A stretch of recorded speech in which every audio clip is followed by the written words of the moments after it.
Welcome, everybody. My name is Dante from Dante's Dialogues. And I'm Huddy from Mind of Huddy. Today, you're going to have a special episode. Me and Huddy here, we're going to be going through our own mock drafts for the NFL draft that's coming up later in the month.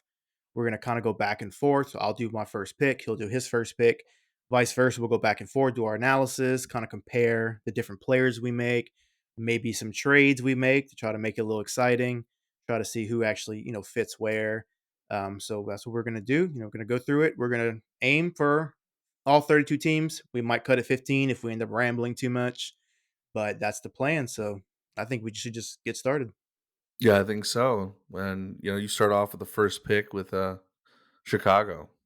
All right. Well, I think this is a foregone conclusion for anybody who does a mock draft, whether you agree with him being this amazing superstar talent or not. It's obviously Caleb Williams. They're not passing on him. He's absolutely going to Chicago. Yeah, and I'm not like entirely super high on him as a generational talent, but with just the hype around the league and media and everything, he's going first. And he's deservingly gonna be the first. I just don't think he's gonna pan out like what everyone thinks, the next Mahomes. He definitely has some problems with going through his reads. But the arm strength, the athleticism, the drive, um, does have a little bit of ego problem, and he's definitely an outlier when it comes to his personality. But I think that's stuff that won't really. I think that'll win him over in the locker room as opposed to being a detriment. Yeah, I think we could see kind of a Cam Newton type of mentality where you have a lot of confidence in yourself. It kind of comes off as arrogance. The biggest thing for me, I think, yes, Reeds can be better. Obviously, in the NFL, he's not going to have 20 seconds to run around an offensive line and make a pass happen. It's not going to happen in the NFL. You almost never see that. So, but we have. I was going through highlights, which is or highlights. So that's what they are. They're going to be good plays, but I was able to see some plays where he did. He was able to sit in the pocket deep until he was almost touched, make a good throw. So the highlights always like to factor on the fact that he's running around and making this crazy play, but there was some good tape on him sticking in the pocket. So my biggest concern is just going to be his mental. Can he get maybe he has to get rid of his dad from his football life and just understand you got to be a little humble. You can't think of any quarterback in this league that was so arrogant and was actually able to come in and be good because you have to be humble. You have to understand it's a team game and it's not all about you. So if he can get that, which is coachable, there's some physical things you can't coach, but being a better person or being better equipped to mentally handle the NFL is coachable. So hopefully that won't be something that gets in his way. And if it doesn't, Chicago is going to finally probably have their best quarterback of all time, which is not a hard task because Jay Cutler is their best of all time right now. Yeah, unless you're going back to like the 50s, which I've heard a lot Yeah, of and even then, media that's like doing. not a quarterback league, so you're comparing, nothing stats. So from statistical standpoint, Jay Cutler is the best, but that's not good. So, Yeah, I think he'll um, definitely have the record for most yards in a season, maybe even touchdowns. I mean, he's going into a good situation. You got oh yeah, DeAndre Swift, a good scat back who can also kind of take on a workload.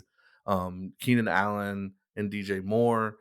I mean, you're gonna have really good dynamic and possession there. I think that's probably the best situation a quarterback has gone into. I think like at least a first pick for sure. When you're looking at receivers and offense, and that's funny because Bears have always been synonymous with defense, and it looks like they're switching it up now. They want to be a part of the modern NFL with having a good quarterback and lots of offense. yeah, they were able to make some trades last year that really beefed up their defense. Montez Sweat changed that defensive line dramatically. They went from basically being a mid to bottom tier defense to they added him and almost immediately became a top 10 defense. So they can build on that. Obviously, like you said, offensively, I mean, like I've said before, that's one of the most dynamic duos you could ask for. And the reason a top five, top 10 pick never gets a situation is because that's what it is. You go to a bad team if you're good. But he's going to a team that's only got that pick because of a trade that happened before. I mean, this is supposed to Yeah, be the they went Panthers seven and pick. ten last year Yeah, so on it's the not like they were precipice of the awful. playoffs. They weren't the worst team in the NFL. So he's coming to it. I mean, they got to build that offensive line, but you have dynamic receivers. You have a running back who just came off 1,000-yard season.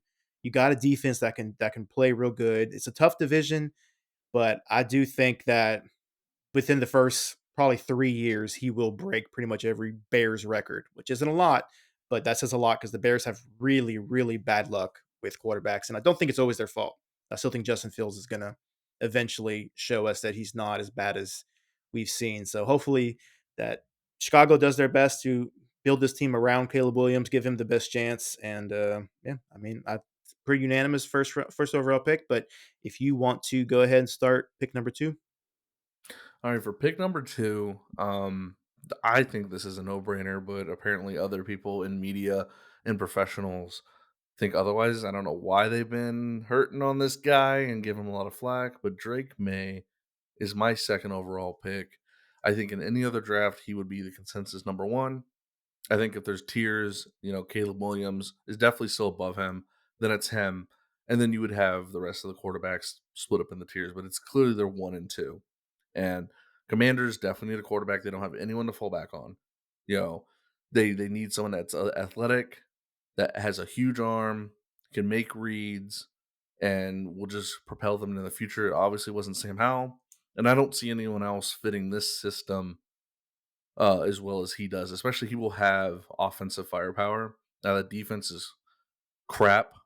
Hopefully, it gets better, but that offense will set him up for success. Let's just hope that they can break their curse of just being bad no matter what. So this will be my maybe my only trade, and this is only because of what I think fits. So I'm gonna actually have the Patriots and the Washington Commanders flipping. They both obviously need a quarterback. I think that this could be a situation where Washington maybe isn't completely sold on a specific one yet, and maybe they can still get a great quarterback out of here and get more assets to build around that quarterback.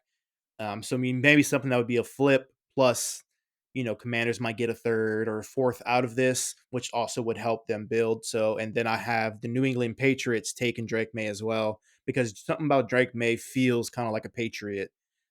So I do think that that would be a route that they go in. So I'm agree on Drake May at two, just not necessarily to the Commanders. Okay, I mean, yeah, that's interesting. Usually don't see that swapping. Do you think so basically you're thinking that like the Patriots were higher on Drake May than the Commanders, so they're Yeah. okay like selling that spot because they could take either whatever selections there. Right. So I mean, and that would really have to be that the Washington Commanders are kind of open to multiple options. If they are set on Drake May, obviously that trade does not happen, and they pick Drake May.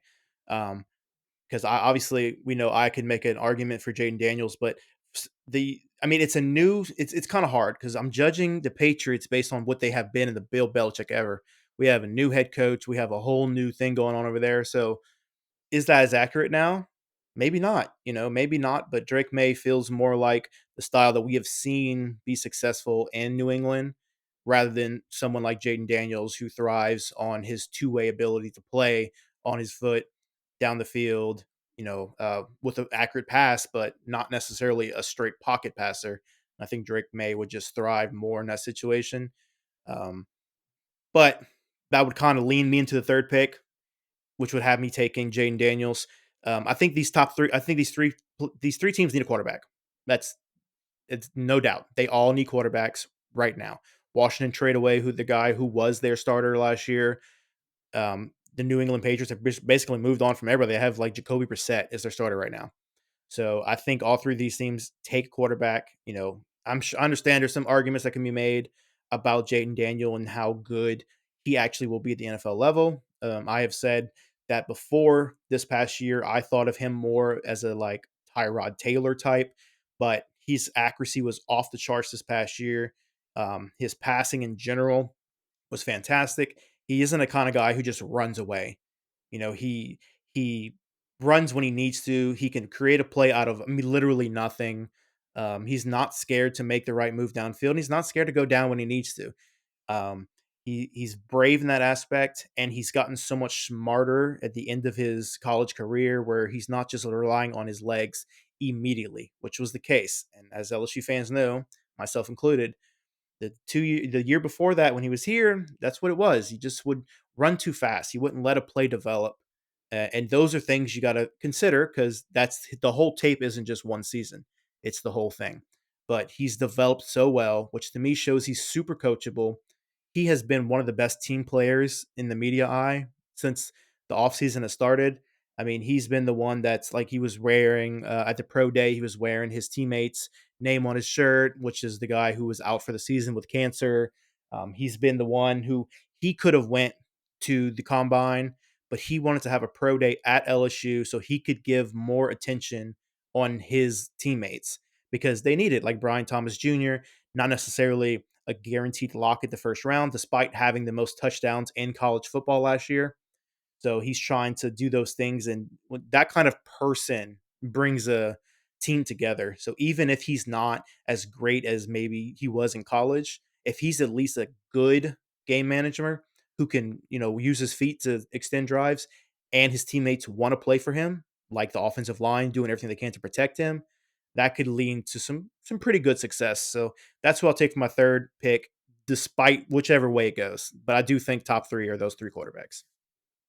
Yeah, this is where we're definitely going to disagree, and it's not for the quality of the quarterback, but just how I think my third pick is still the Patriots. I didn't have them trade, and I Right. think Jacoby Brissett gets a lot of flack for actually being a really good quarterback that had bad circumstances, whether it be to the teams or not given a chance or injury.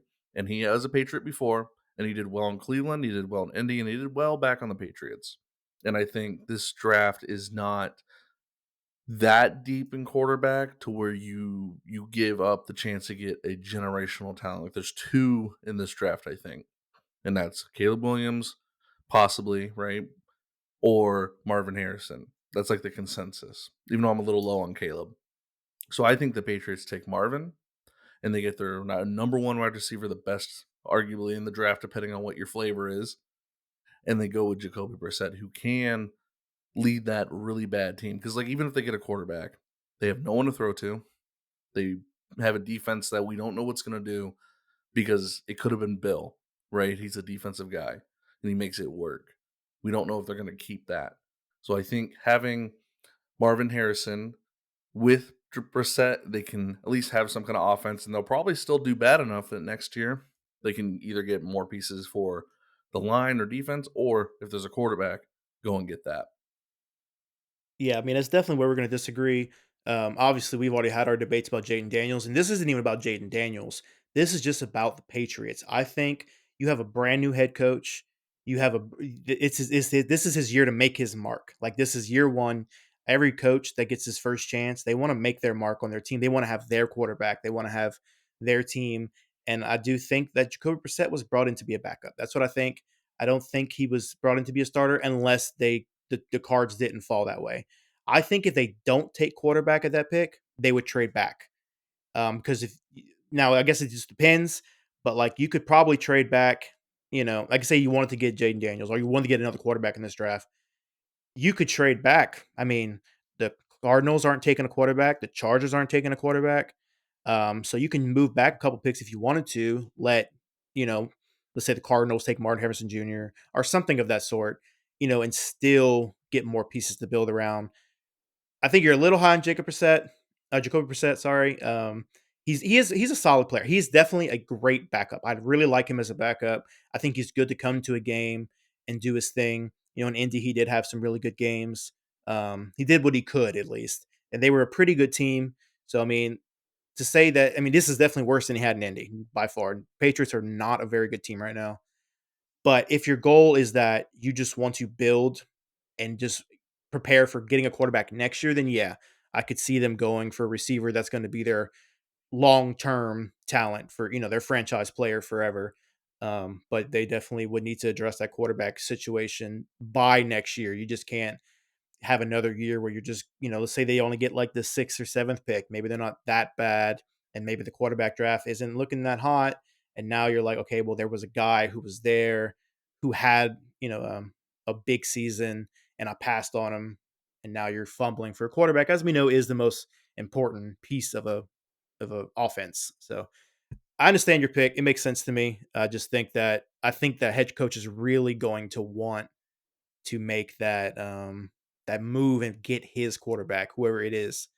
I'm not saying it has to be Jaden Daniels, but I do see maybe they trade. Maybe there's a quarterback out there that's kind of fringing on as a starter, and maybe one of those guys like a young quarterback. I just think that they have to make a move for a quarterback. But if they don't, Marvin Harrison Jr. is obviously an amazing pick regardless. Yeah, because I just think he's generational and you can't pass it up. But I think they haven't had to draft a quarterback in a long time and they've not been very good at it. Funny enough, they did draft Jacoby Brissett.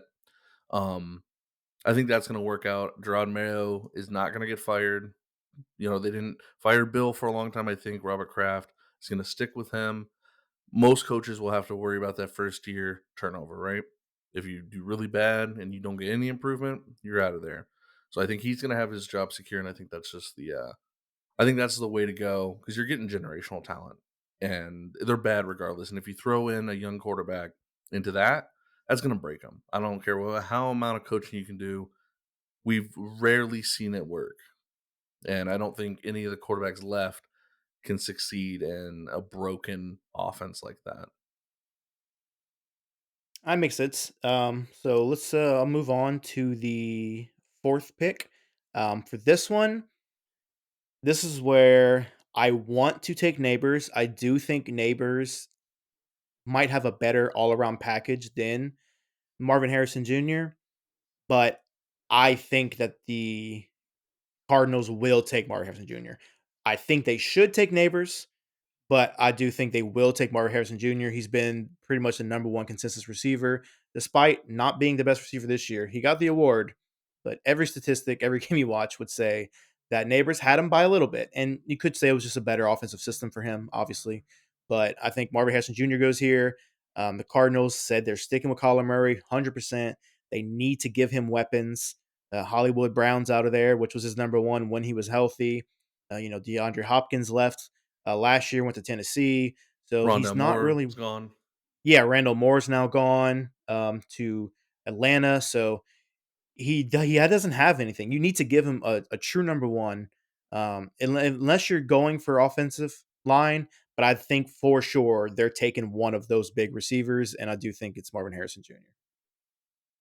Yeah, I think that's if that's how it falls, that's how it should be. And the comp for him is CeeDee Lamb, and I'm gonna take Malik Neighbors because his comp is Justin Jefferson, and I think for that system that fits better.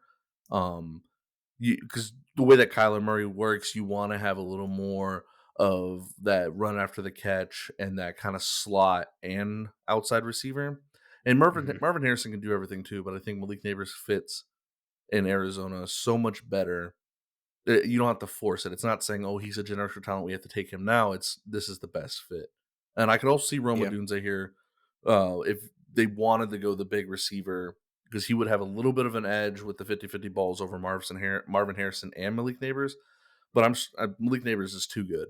I think they're neck and neck. It's what flavor you want, and there yeah. might be more upside of Marvin Harrison, but definitely Malik Neighbors going to a situation with an already established quarterback, he's going to do fantastic. And I see him putting up maybe not like Anquan Bolden stats, but he could put up Larry Fitzgerald stats in that first year. I mean, there's like who else is there to throw to? You know, because Yeah, Anquan I Bolden, mean, arguably before the most recent receivers, had the best rookie receiver season of yeah, all time. 100 definitely. catches, 1,400 yards. I don't think he'll get that, but he'll get 1,000 yards. Yeah, I mean, and the thing is that I think the situation is that Marvin Harrison Jr. probably has the higher floor. So like his base, whoever he is as a base player, is probably better than Neighbors. But I do think Neighbors has the better ceiling. I think Neighbors at his full potential, showing what he's shown in college, can be a better player than Marvis Harrison Jr., but his floor is definitely lower. He has a better chance of not becoming that guy like Marvin Harrison Jr. And that's kind of where the debate becomes on which receiver should be taken first. But I think it works. It makes a lot of sense. I think those are pretty good fall spots for both of them. Which leads us to pick number five, which is the Chargers. Now this is a hard one. It should be easy. It sounds easy. It sounds like you would just like for me, I don't have Neighbors has been taken yet, right? So you think I would take Neighbors here, but I'm not. It's not that easy. Like, yes, they do need a receiver. They lost both their top receivers. It's a big deal. You need weapons. You need Justin to have his weapons. But like, there's also like a generational level type of tackle just sitting right there too. And never hurts to protect your quarterback. But I will go Neighbors. But I will say that it was really hard for me not to go Joe Alt there. But Malik Neighbors, as you've already pointed out, all the pluses about him. But I mean, he's going to a amazing quarterback. I do think Herbert's a little overrated at this point, but I am saving judgment because he did have an awful head coach. So we will see. But I mean, he's going in there, boom, immediately number one receiver. They don't have any weapons better than Neighbors right now. They're not going to draft any weapons better than Neighbors right now. So you take Neighbors right there. I mean, that's great. I mean, you got your number one weapon. You go and draft another one down the line, or maybe try to get a veteran to kind of get there so you're not relying on the rookies to make all the decisions here. But um, Neighbors with a quarterback like Justin Herbert, that's it, dude. He's gonna ball. He's gonna have a great season. I don't think he's gonna be Justin Jefferson in terms of production out the gate. Um, but I do think that he's going to be a very good, notable LSU receiving quarterback, kind of, I mean, wide receiver, kind of what you expect out of him. The DJ Charks, the Jamar Chase, the Justin Jefferson, Odell Beckham Juniors. Those guys, they come out and they put up 1,000-yard seasons. They don't always go Justin Jefferson level of record breaking, but or Odell's, first 3 years being record breaking, but they go out and they put 1,000-yard seasons whenever they are a top tier receiver and they get put in the right situation. So I think Neighbors fits just perfect right there on the Chargers. But I am curious to see your pick because the top two receivers for you are off the board. So I'm curious to see where you got the Chargers going. So I have the Chargers trading with the Vikings. They're gonna get the 23rd and the 11th pick, and the Vikings will get the fifth. I think there's a reason the Vikings couldn't get the 23rd pick, and it's to get their quarterback of the future. They have a fantastic system that this quarterback will be going into with Justin Jefferson, TJ Hawkinson, and Addison. And then Aaron Jones, who they added, and with a decent offensive line.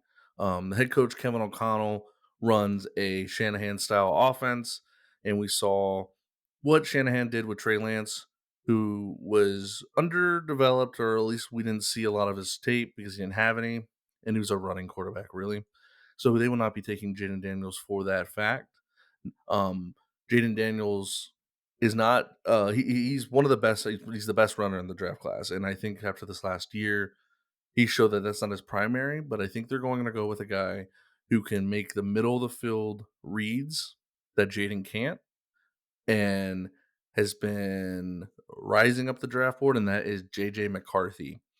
I think he's going to fit in perfectly there. He's young and moldable. He's going to sit behind Sam Darnold and learn the system. And if they need him this year, they'll use him, but he probably sit the whole year. And I think he's got the most upside in this system due to it's basically like it's going to be the like Michigan, except for the fact he's going to be asked to throw more, but you can't ask for like better receivers to throw to than that.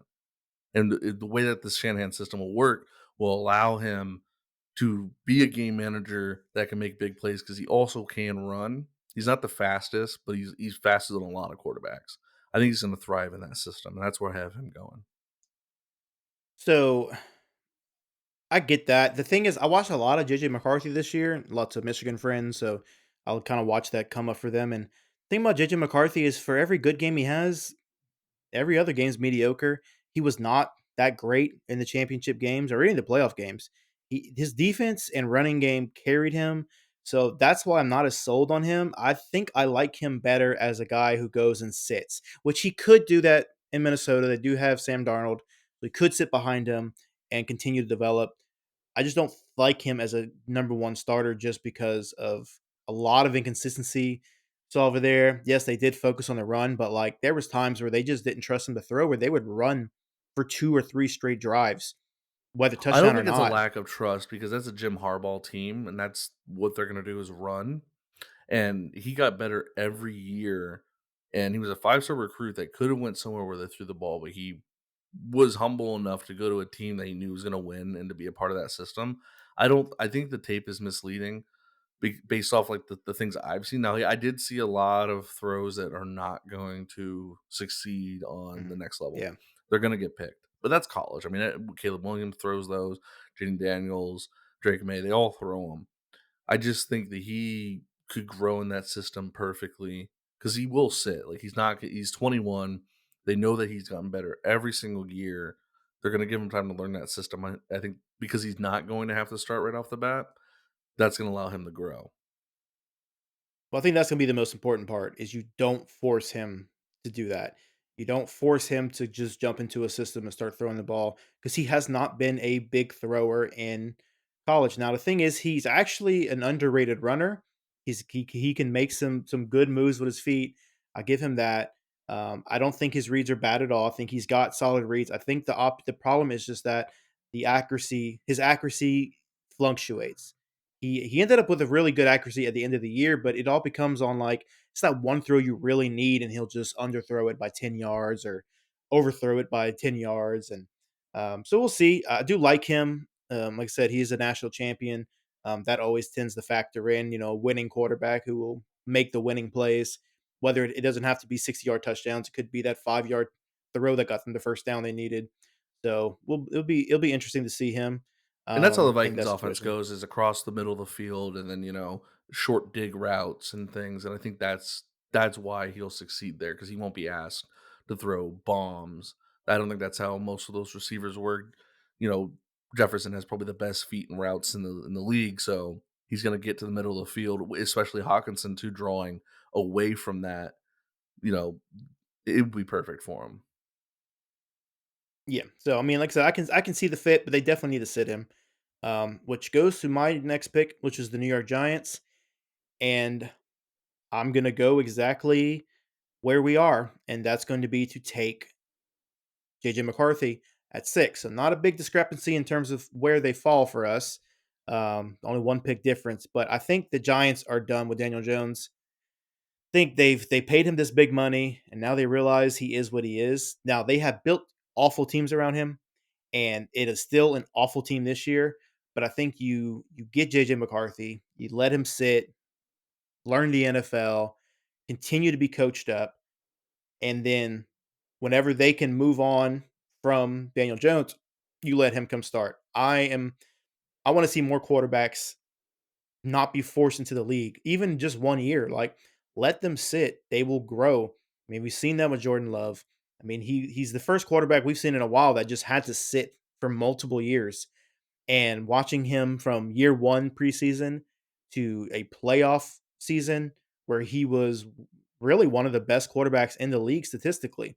Made some mistakes in the playoffs as a rookie would, but that was all because he sat. Yes, he was sitting behind Aaron Rodgers. Sitting behind Daniel Jones is not exactly the same thing, but you get to get coached up. Coaches get to keep working on your fundamentals. You get to play some preseason games, come in as a backup, kind of get your feet dirty, and then from there, when they're ready to move on from Daniel Jones, they can get out of that contract. I don't know the details in terms of how much cap hit they would take each year they would release him, or because it ain't gonna be a trade. Nobody's trading for Daniel Jones.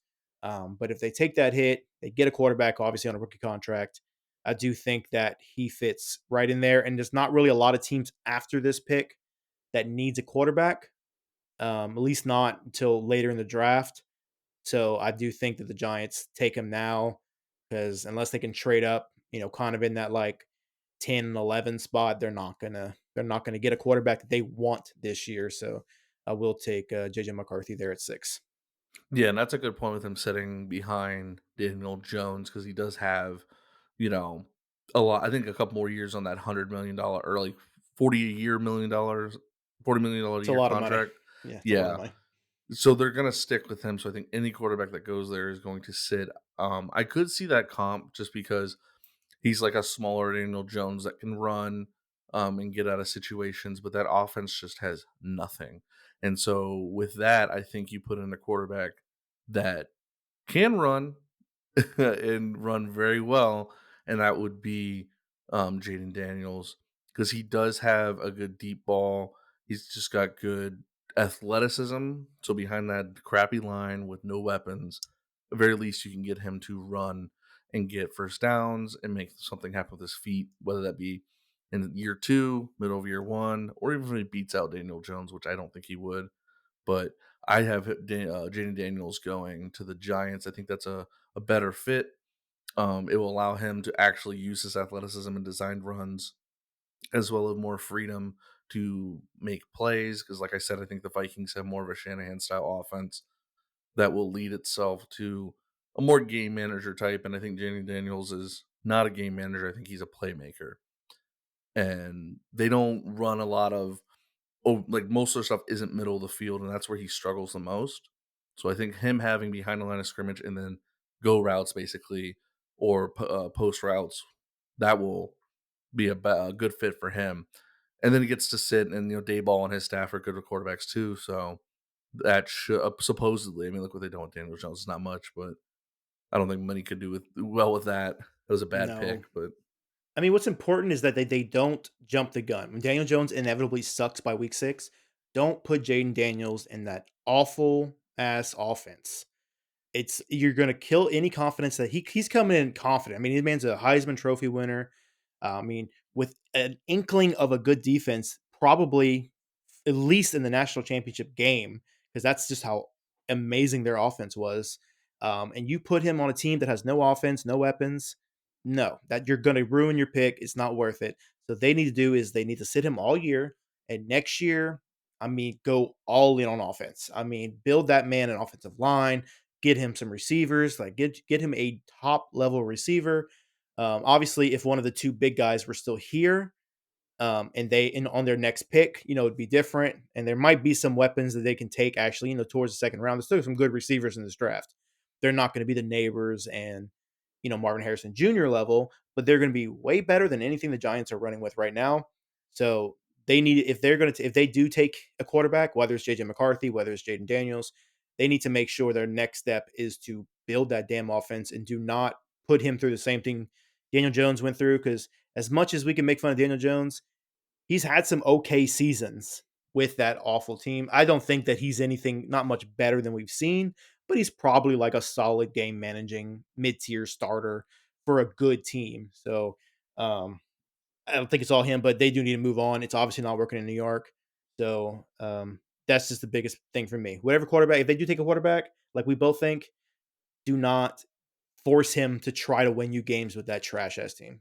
Can't yeah, and you're happen. definitely right about this is such a deep class with wide receivers that even into the third round, you're gonna get a 2 or a 3. I think the number ones are gonna be gone here in the first round. Um, but you're gonna get really good rotational pieces throughout this whole draft. So you're totally right. Like Giants will just have to come back and get a receiver later. I don't think Jaden Daniels is a lesser pick than, you know, whatever receiver still left on the board. I think that's the perfect pick. Or JJ McCarthy. Yeah. So, I think that's good. I think we both on the same page there. Different quarterbacks, but it's obviously just how the draft falls for us. But for the Tennessee Titans, I would have normally went cornerback for this draft, but they were able to trade for a superstar cornerback from the Chiefs. So with Jerry Sneed, so they don't. I don't think that's a necessity in the first round. So I will finally have Joe Altman taken off. They're not going to have Derrick Henry who can make something work out of nothing. They need to build that offensive line, make it stout, make it where, their running backs can make something happen. Give time for Will Levis to be protected. I mean, we don't know what Will Levis is yet. He was very good in college. He wasn't, amazing where you think he's going to be this superstar, but he can be we saw that first game that he has the tools to be a very good quarterback, and now he's got multiple. He got D Hop over there. He's got what's his face from Jacksonville. So what's his name? Help me out. Yeah, Ridley. There we go. So he's got Ridley and D Hop. He's got a solid running back. Give him an offensive line and see how he does. If he doesn't do great and you think it's time to move on, well, at least you have Joe Alt who can pretty much just be your staple at tackle. So I think Joe Alt would be a perfect pick right there for the Titans. Yeah, that's what I have too. Is Joel? He's the best offensive lineman in the draft, and they need a left tackle bad for any quarterback that's going to come in there. And I think this is going to be a guy that's going to be a perennial Pro Bowler, impossible All Proler, maybe even Hall of Famer. He's just that good, and they need it desperately. Like you said, they don't have Derrick Henry. and they have Will Levis, a young quarterback who needs to have the good environment to grow, or else he's going to falter. We saw some of that this year. We saw a diamond in the rough, but a lot of rough. So get him some protection, and it's just take the best player available, and I think that's a hole that is filled by that. Yeah, I like that. So same page there for the Falcons. It's defense no matter what. They have some weapons at offense. Yes, if they were in the top four, I think they would take a bona fide superstar receiver. But they have weapons. They have good receiver depth. Finally, they have a passing quarterback. Like I think their offense is okay. They have a very good offensive line. Um, they have a cornerback who was looking like he was going to be one of the up and coming young studs. Kind of dropped off a little bit. We'll see if that bounces back. But I do think that they would take probably Byron Murphy here. They're kind of going to boost that defensive line and see if that can kind of, I mean, you get in those quarterbacks' faces makes your secondary's job that much easier. So I think that they take Byron Murphy right there and boost that defensive line. You know, stop the pass, stop the run. You can do your best up front. You're going to make your job way better for that secondary. I do think they will take a cornerback in this draft. I just think it'll probably be later in the draft. Yeah, that's interesting having them take the interior linemen. I think they generally like to go edge. We saw it with the one guy Vic before. I think his name was Vic Beasley. Mhm. Who had that one crazy year and then it was just bust after that. Awful. And I'm gonna go someone that's similar to him, but actually is the best defensive player in the draft. I'm gonna go with Dallas Turner, a freak edge who's gonna give them what they need, which is to get after the quarterback. I think that's what they're lacking the most, or at least that's just the best hole they can fill right now. Um, like you said, their offense is really good. I mean, they got Bijan Robinson. That's fine. Their offensive line is good. Kirk Cousins, Drake London, Kyle Pitts. I don't think you could right now at this spot do anything better to the offense. And I think you just take the best defensive player available, and they like the lean edge. So I think Dallas Turner is the fit. Yeah, I like that. That's good. I mean, really, as long as you're beefing up that defensive side, I think that's good for them. They got their offense. They haven't had the greatest luck with edges, which is why I've kind of leaned away from their edge position because it seems like every time they were taking an edge in the first round pick, he just didn't stick. But they've had pretty good success by drafting defensive linemen and linebackers in that first round. So, but I think it's an amazing pick. He's still going to be out there tearing everybody's ass open. So I do think it's a great pick, and that's one thing they have struggled with is getting to the quarterback over the last few years. So someone that can help you do that's always going to be a net positive. So I Yeah, do and I like don't that. see them going away from their tried and true, which is just throwing picks at edge rushers. And I think this one will land. I really do. Yep, I like it. So nine pick is going to be an interesting one. So we're back at Chicago. Earlier in this offseason, you'd be like they're taking a receiver. They're taking a quarterback. They traded the first overall pick away. They didn't. So now you're in a spot where, do they work on their offensive line? Do they continue to make sure that, they have the best protection for Caleb Williams? You don't have Joe Alt there anymore on the board. If he's Joe Alt there, you take Joe Alt. 100%. You take that dude to be the staple for that offensive line. You don't have him. There's still some really good tackles here. You're not taking a receiver here because you're stocked at receiver. So at this point, I think they would actually benefit from taking Dallas Turner. Continue to build that defensive line. Get that guy on the edge. Let him get some sacks. Let him do his work. Don't make him try to cover. Make that dude get on that quarterback every play.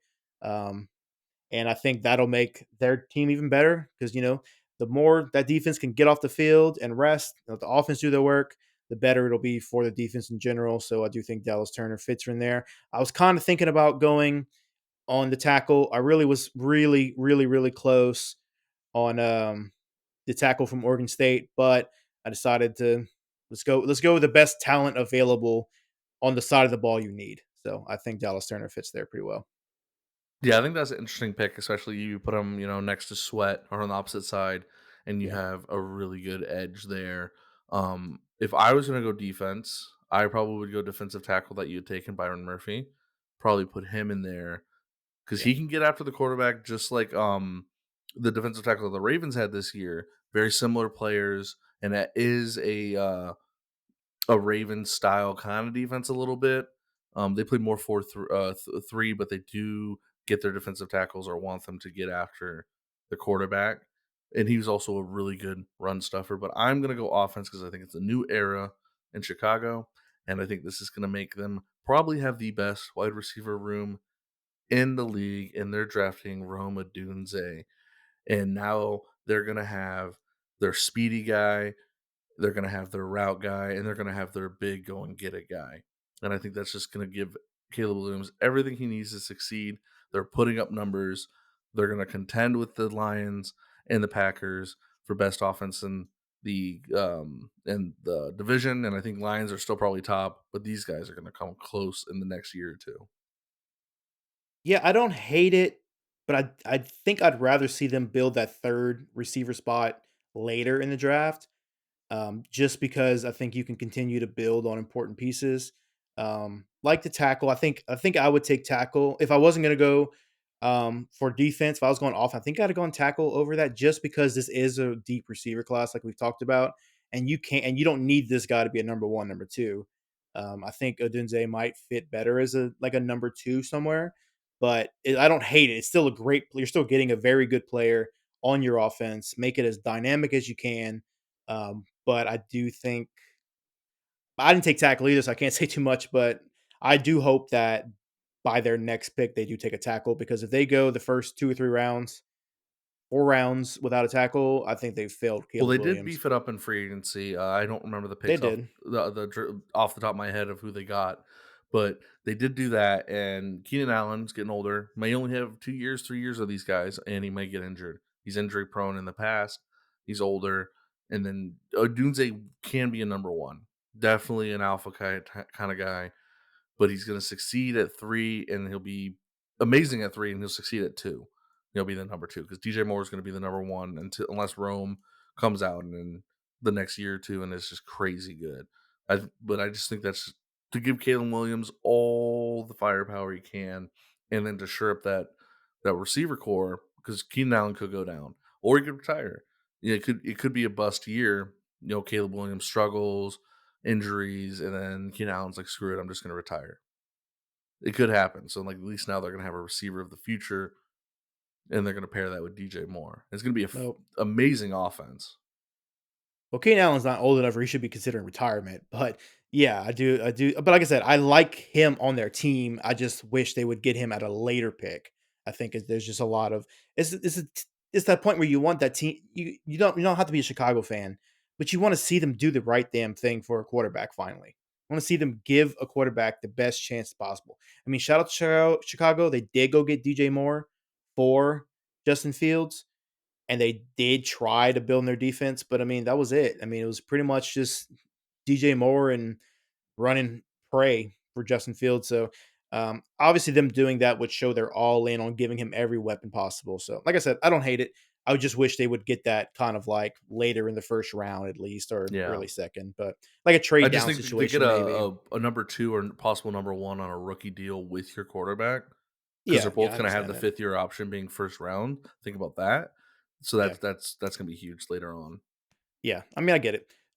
So for the Jets, you're not taking a quarterback, I tell you that. You're not pissing Aaron Rodgers off. So, right here, they could use a tackle, but I think you're going to give Rodgers the most dynamic weapon potentially in the draft. A guy who doesn't get talked about enough, and that's Brock Bowers. He is a freak tight end. I mean, that dude is a freak. He was the Georgia offense when he was healthy. He is a fantastic player. Rodgers doesn't notoriously target tight ends at a high volume, but he's never had a tight end of this caliber coming to his arsenal. So I think that kind of completes they got a great offense already. You're going to add a freak tight end like that. I mean, that's you're going to do wonders right there. So I think that's just the perfect weapon for Aaron Rodgers. Aaron Rodgers is going to find him downfield. Um, as long as he can get used to, kind of rerouting on the fly when Rodgers is breaking down a play, he's going to be, he could, have a Laporta type of year like he did over there in Detroit. You could have like I said, Rodgers doesn't necessarily target tight end, so maybe not Laporta, but I think he has the talent to have a Laporta type season. Oh, we're on the same page here. Brock Bowers is, I'm not gonna say gonna be as good as Kelsey, but he's a Kelsey-like player. I would say Kittle, but Kittle is like the best blocking tight end in the league. Yeah. That's also like a number one option at in the spot. Brock Bowers is incredible, and this offense is kind of trying to be like a Shanahan style offense. Sort of like they got some influence from there. So the tight end I think is going to be a lot more used. It's not going to be just like Aaron Rodgers from the past. I mean, I think the last time he used a tight end a lot was Jermaine Gresham back in that like first Super Yeah. Bowl run. But I think this is, I mean, because you can split this guy in the slot. Basically what they wanted from Alan Lazard, that super big body mismatch in the slot or like kind of like split offset. They're gonna get from a bigger guy who's actually able to run routes and catch balls. He's not crap. So now they're actually going to have a guy that could fit that role, is on a rookie contract, and is a true mismatch and a true freak of nature. This guy is going to put up numbers, especially with Rodgers, because I think Rodgers needed, because Mike Williams being there is great. He's probably going to get injured, so having another big body to go with Wilson is going to be right up his alley, and he's going to Yeah, get if a lot of everybody's numbers. healthy though, my god, that triplet right there is, I mean, Garrett Wilson, who has been putting up fantastic years with trash throwing to him, literal trash throwing Exactly. to him, and then you have Mike Williams, who is a number 1 on a lot of teams when healthy. He's I mean, there was times where, like, he's the guy you went for the big play, not Keenan Allen was the guy you went for the safe play, the play you needed to get downfield, but that when you needed that 30-yard fucking bomb where you caught a, double coverage touchdown or double coverage first down the field, that's Mike Williams. You get that big play, and then you just get the guy that can do everything on offense. I mean, that offense would be next world. So I hope I'm gonna say I'm not even a religious guy, but I'm gonna say 30 prayers that Rodgers does not get hurt on the first drive this time, um, and they are able to have a full season, and we can finally see what the Jets are meant to be. Oh So yeah. here's the hoping they all stay healthy. Yeah, because if Brock Bowers was in his third year going with Rodgers in this crew, oh my god, that's just like, I think he's gonna be 1,000 yard tight end and by his third year, like Kelsey level, almost not like Hall of Fame, but like basically what Kelsey's doing now. He has the That's what he's gonna be, and that's personality of still. Kelsey, so you could see it just based off of their electric types of personalities, but definitely see how he develops over there. But he's getting a Hall of Fame quarterback who hopefully is going to look good after missing a whole year of football. But yeah, I'm glad we're on the same page there. So my next pick, obviously our picks are going to be different because you had a trade that involved this pick. So you're going to have the Chargers here. I have the Vikings. Now, me and you have talked about this guy, and we've both agreed he has some issues, but I think it's the perfect situation to go sit and then start, and that's Michael Penix Jr. I think that despite his pocket awareness is being, not great, but he gets to go sit, let Sam Darnold have his year, and then whenever they think Michael Penix is ready, he comes into Justin Jefferson, Jordan Addison, T.J. Hawkinson. If Aaron Jones is still there, Aaron Jones, like he comes in with weapons. It's to the point where you don't even have to have the best ability to read down the field if you have all these receivers who have the ability to get open. They would need to really make sure that they are set at offensive line by the time it's his turn to be a quarterback in the NFL, unless they can coach that, which it's still coachable. It's still a coachable thing. He still had an amazing year. I mean, he was right behind Jane Daniels for that Heisman, despite that type of flaw. Um, and I don't think it's an every play thing. It's not like he's always bad. It's just there's sometimes where it's just so bad how blatantly blind he can be to his blind side.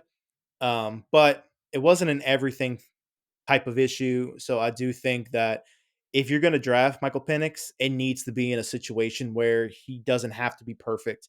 You don't draft him to a Giants, right? I don't think he can do a Jaden Daniels where you can sit down and maybe make something out of nothing until you get more weapons. I don't think he's going to do that. He's going to need some weapons.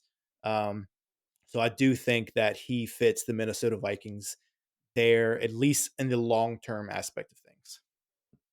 Yeah, if they don't end up trading, I think that's the play that's gonna end up happening. And especially after him running a 4.46 and now everyone is hype on him again, Yeah. all of our boards could be messed up. He Yeah. could, all of a sudden it Yeah. could be him neck and neck with Jaden Daniels or maybe even overtaking him. Because his deep ball, his arm is just nuts, but he doesn't have any pocket presence. His reads are a little behind. Definitely raw, but with like all the intangibles, right? And especially now that that speed has come out, and he's a bigger guy too. I think. Well, the thing about his speed though is it's getting a little too overhyped because him as a quarterback, he is not very he doesn't play athletic. No, I Um, agree. I so just it's think that's like that's what the it's media good is to be doing. fast. Yeah, yeah, they're definitely hyping up his speed, but like that only matters for the right type of player. You could give Tom Brady a 4.46, it wouldn't have changed his type of game because that's not how he plays. But obviously, if they can coach him to maybe he's not going to be always good at reading behind his back, which is not exactly an easy thing when you think about it. But if they could just coach him on how to get out of the pocket when he knows there's a chance he could be in trouble, not leave the pocket and run away and get tackled, but move around. I think that can also help that flaw in his game. But yeah, they if anyone's using his speed to analyze why he should go over Jane Daniels, they should quit analyzing, watching, and enjoying football for the rest of their lives. Yeah, I agree.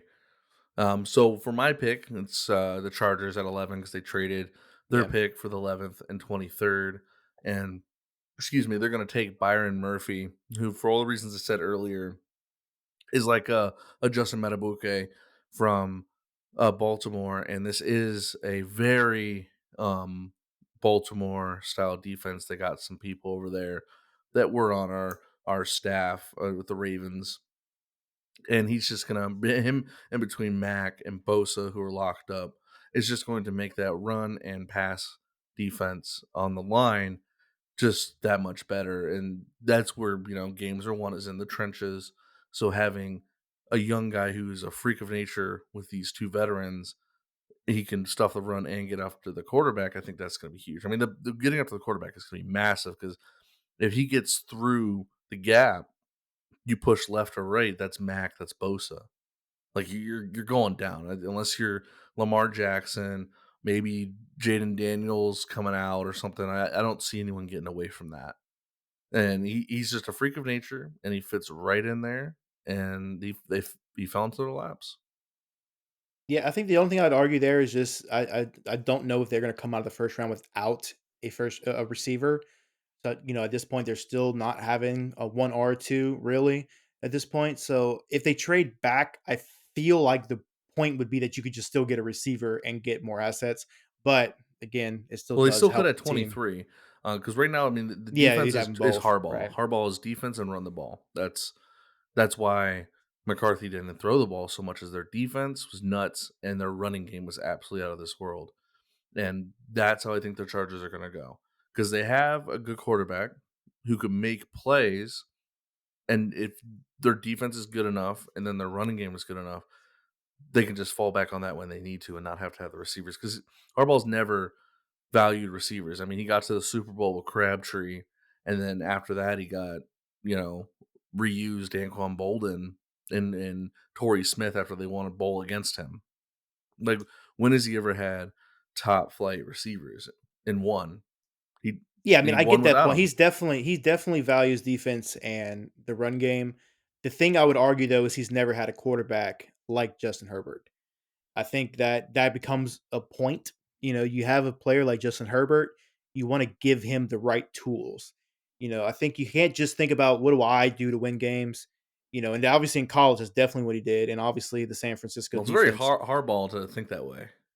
Yeah, I agree, but I do think that I guess it just depends. It depends how the draft falls. Obviously, like for me, I still have Adunze there. So like if Adunze was still there, I think you go Adunze. But being that there's a little bit of a drop off after that, still very good receivers. But obviously there's a little bit of drop off, so I can understand it. Like I said, my draft would have Adunze, so I would still be having maybe him get picked up. But being that you have the top 3 receivers off, if you think that the receiver you would want is still there at 23, then I get it. Especially being it's Harbaugh as the head coach, so I I get think that. majority receivers will still be open, but yeah, I could see Rome being there. I mean, he would be thrust into that number one, and I think he would do well. Yeah, I'm just trying to think more from a hardball standpoint right now, and I think you take the next best because you don't need an edge, so you take the next best thing after that, best right. player available, and that would be Byron Murphy. Oh yeah, definitely. So this next pick is hard. It's the Denver Broncos, who have holes everywhere. Okay, this team is not good. They do have a bona fide like top 5 cornerback on their team. Um, they do still need help at cornerback, but I don't feel the necessity to take one in the first round when you already have a bona fide. They need quarterback. They need a receiver. They need so much stuff over there. I don't think they are a team to take like a Bo Nix or Spencer Rattler because they're not this is a team that's going to want to win right now. They can't win right now, but they're not going to want to play the long game with a quarterback, an experimental quarterback at that. If they're in position for Caleb Williams, yes, they take Caleb Williams. Um, but they're in a pretty bad year. They're going to be paying all this money to Russell Wilson not to play for their team. So I think they're going to just hopefully try to get a quarterback next year. Work with what they got. They're not going to go there. Um, for me though, they have taken a hit on running backs. I mean, on wide receivers. So from here is where I will take Odunze.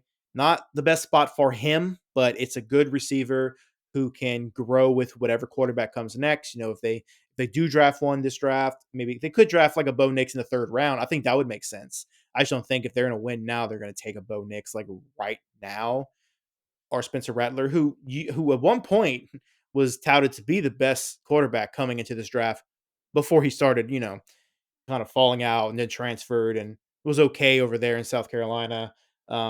But point is that I don't think they're going to take one of those quarterbacks at 12. Seems a little early. So yeah, I'm going to go Odunze there. Yeah, I'm complete opposite. I think they, especially knowing Denver, and Sean Payton, they are gonna force it. And I think it does become a little difficult after the Penix stuff because on my board he's still available. But I think they go Bo Nix. He's the most experienced quarterback in the draft, being on the almost on the bad side of 30, but he has made extreme strides and he is a super smart, go through the reads and make the smart play and safe play. He reminds me a lot of Drew Brees in that. Like they both don't have a crazy arm, but he fits right in the Sean Payton's scheme. And even Drew Brees came out and talked about him and said that. Russell Wilson did not fit that. And Bo Nix does have just as much as athleticism, if not more, than right now Russ. So he'll be able to extend plays, but that's not what you want him to do. You want him to sit in the pocket and make the right, correct reads, even if they're gonna on a 3rd and 9, he's going to check it down to the running back and it's going to be 3rd and 5. That might get him a field goal, or it's not turning the ball over. And I think he's going to fit right in with Sean Payton. And they always reach on quarterbacks. So who knows if this is actually going to be good or not? It could be another Paxton Lynch. I know he doesn't fit directly into John Elway's quarterback mold of 6'5", 240, right? But I think they're gonna force it. I think everyone's going this way. Where there's smoke, there's fire, and it just makes a lot of sense because he's gonna fit right in the Sean Payton system. It's whether or not he's actually gonna make that jump and show that he has progressed as much as he has.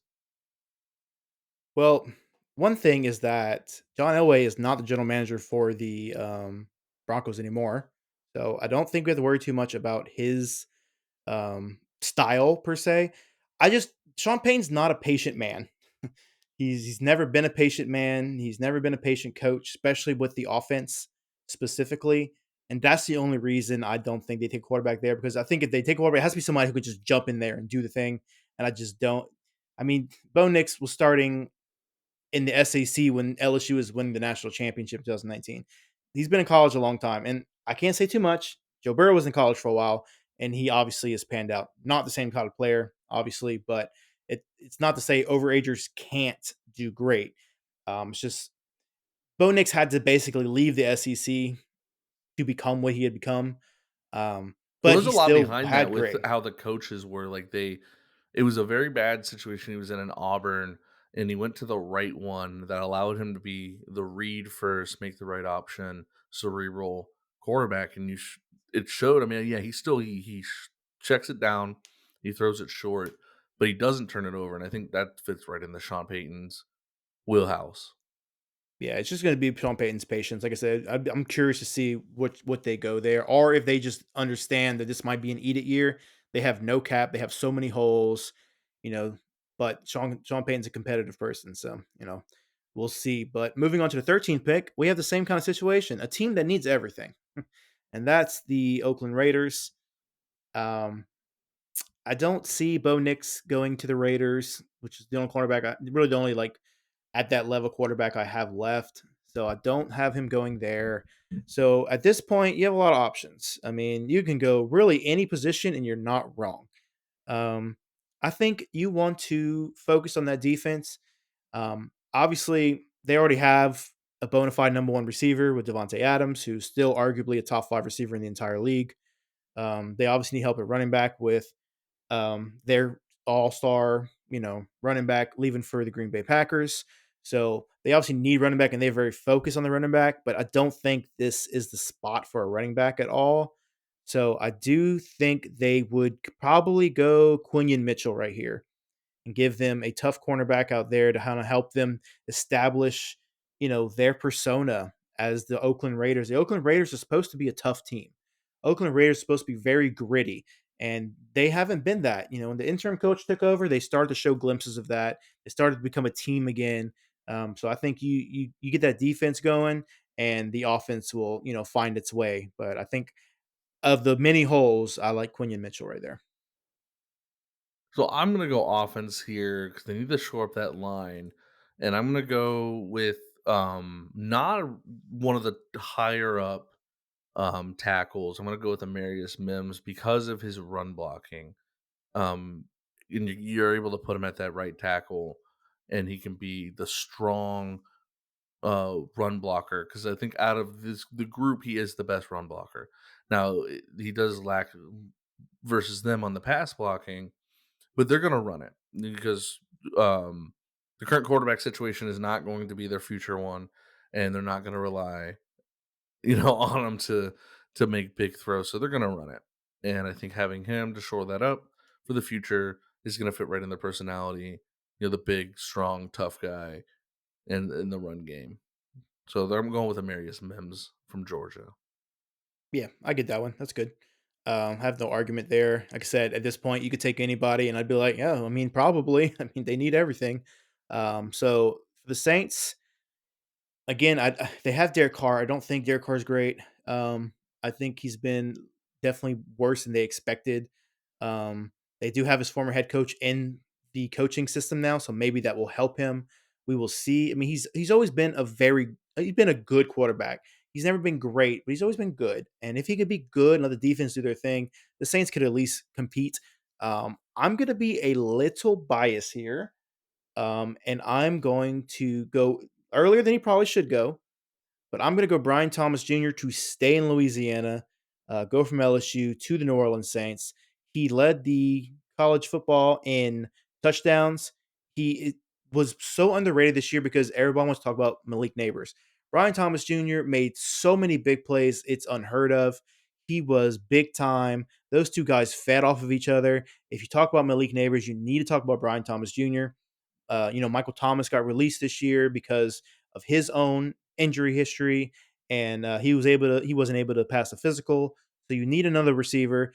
Brian Thomas Jr. is not going there to be number one. They have Chris Olave, so you go fit right in at number two. You become a red zone threat, a deep threat, and you let Olave kind of do his thing, and that at least gives Carr another weapon to try to be the best version of himself. Yeah, I can totally see that happening. I was leaning that way, but I think they're gonna go with Alu Fashanu and shore up that offensive line, especially for the future. This is gonna be a good pick for pass protection because Carr was not given a lot of time, and we know that under pressure he is just god awful. And maybe this can kind of bring him back to the early Raider days when he was in the MVP discussion for that one year when they did have a good line.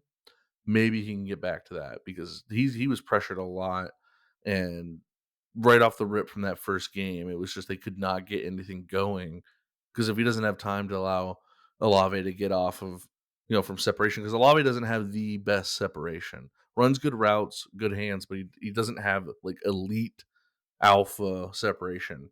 So giving him some time to allow routes to develop, I think that'll be better for Derek Carr. So I'm going Alu Fashanu from Penn State.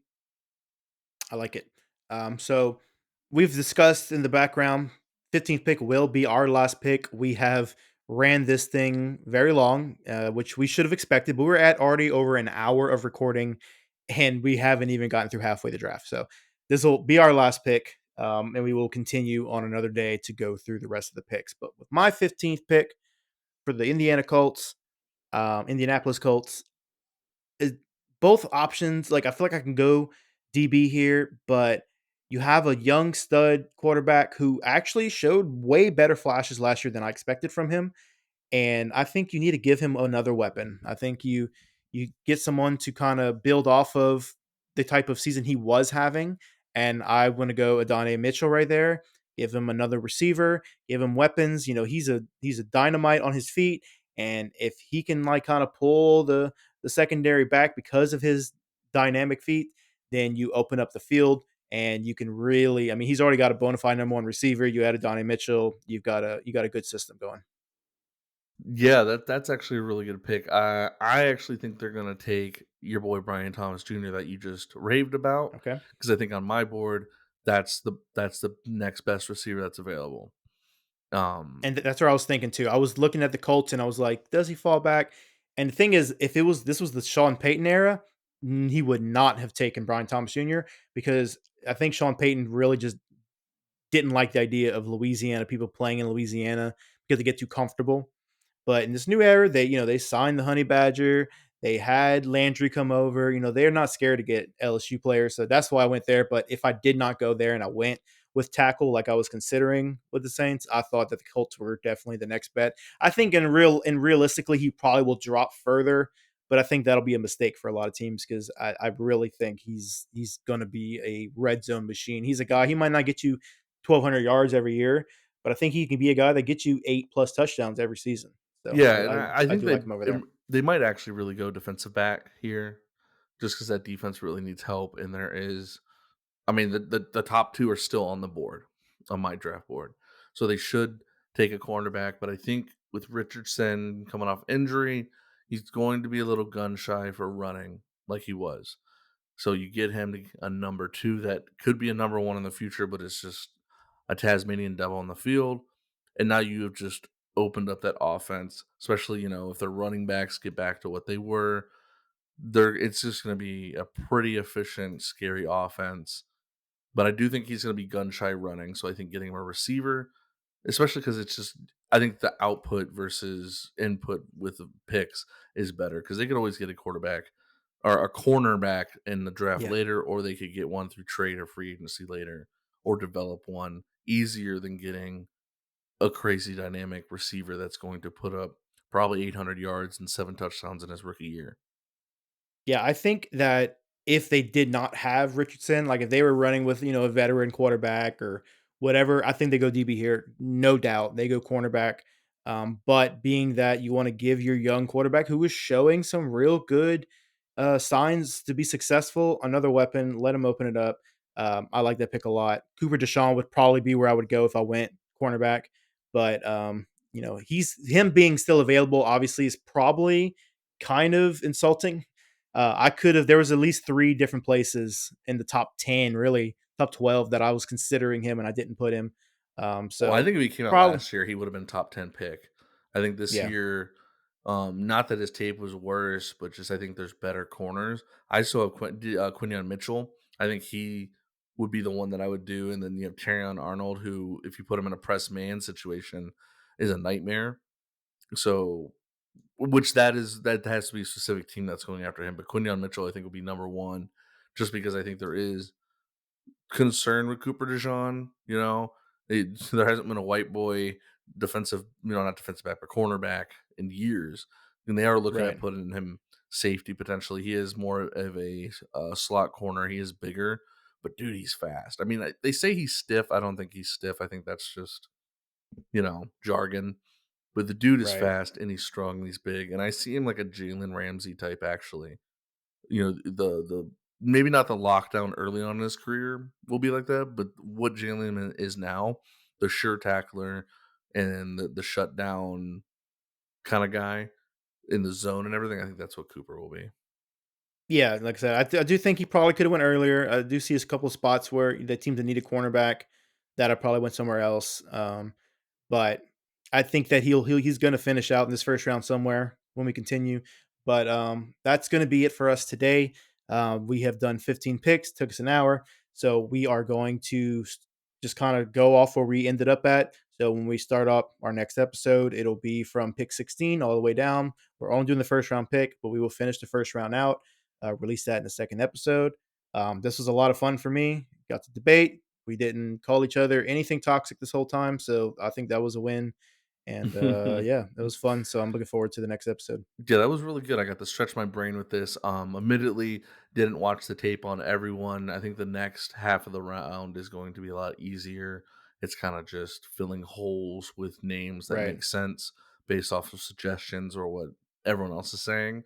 I don't think I'm going to have anything crazy out of nowhere. I might not even have any more trades. I think I'm looking at a potential trade early in the next episode, um, but also kind of looking at needs of teams that could backfire if it actually happened in real life. And I don't know how many teams left in this round are the ones that are known for making crazy deals and getting away with it or being okay if it doesn't happen. right. Yeah, it'll be a lot of fun. I think towards the end it'll be a lot of fun too, just because we're going to be filling on those good teams. It's kind of easy to fill in the bad teams because you know they need everything. So it's kind of about like, okay, which position do we fill first? But when you get to the Dallas Cowboys, the Packers, the Chiefs, the 49ers, you get to those teams, it's kind of like, okay, now you need someone who's going to help you win right now, not somebody who's just going to be the future. So that'll be a lot of fun, and I'm looking forward to it. So yeah, this is a good Plus, we'll episode. get to our teams and we'll get to decide our team's futures later on in this draft. Yeah, that'll be great. All right, man. It's been a wonderful time. I'll see you again. Thank you everyone for watching. Yep. Yeah. Have a good one.